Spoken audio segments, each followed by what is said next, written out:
stage ici en anglais, ce qu'on faisait majoritairement, c'était de travailler donc le matin, on découvrait d'abord ce qu'on allait aborder via les petits jeux d'échauffement en quelque sorte, donc de temps en temps des mots croisés, des choses comme ça, des mots fléchés où ils devaient essayer de trouver avec des images. Alors là on les aide plutôt avec l'utilisation d'outils, donc un dictionnaire, ou ici on trouvait que c'était plus de leur époque d'utiliser des choses comme Google Traduction. Pas trop pour la traduction à la base, mais ça peut les aider, et si ça peut les aider, ça peut être un outil qu'ils savent utiliser dans la vie de tous les jours. C'est quelque chose de positif pour eux.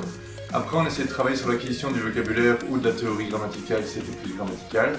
Alors là, de nouveau, on utilisait Internet pour trouver aussi des outils qui nous permettent de comprendre. Et après, on peut utiliser les flashcards, donc un outil de mémorisation, donc des cartes qu'on retourne, et aussi la version Internet des flashcards qu'ils peuvent avoir sur leur smartphone, donc pour les jeunes qui sont un peu plus motivés par les choses qui sont plus technologiques. Donc ça, on faisait plutôt la première partie du cours, donc travailler sur la théorie, sur l'acquisition aussi, et aussi d'un point de vue réflexif, comment est-ce que j'apprends. Ensuite, après la pause, ce qu'on faisait, c'est majoritairement des jeux où on mettait en pratique ce qu'on avait appris.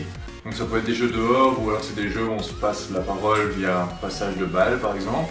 Alors des jeux de plateau, les jeux de plateau sont assez pratiques pour le vocabulaire, donc une image, si on a la bonne réponse, on peut avancer, on relance le dé, et ainsi de suite. Sinon aussi, il fait des jeux assez communs, comme le qui est, le suis-je une banane, donc avec une carte sur le front. Là, c'était plutôt pour l'acquisition de vocabulaire spécifique, pour apprendre à poser des questions et des choses comme ça, donc les questions qu'on retrouve justement dans le qui est, la structure classique des questions en oui ou non, ou alors des questions plus ouvertes, qui, quoi, comment, où, donc via des jeux, et aussi des mises en situation, des jeux de rôle qu'on utilisait donc plus vers la fin, et des chansons des fois pour travailler un peu plus l'écrit sans que ça soit nécessairement rébarbatif.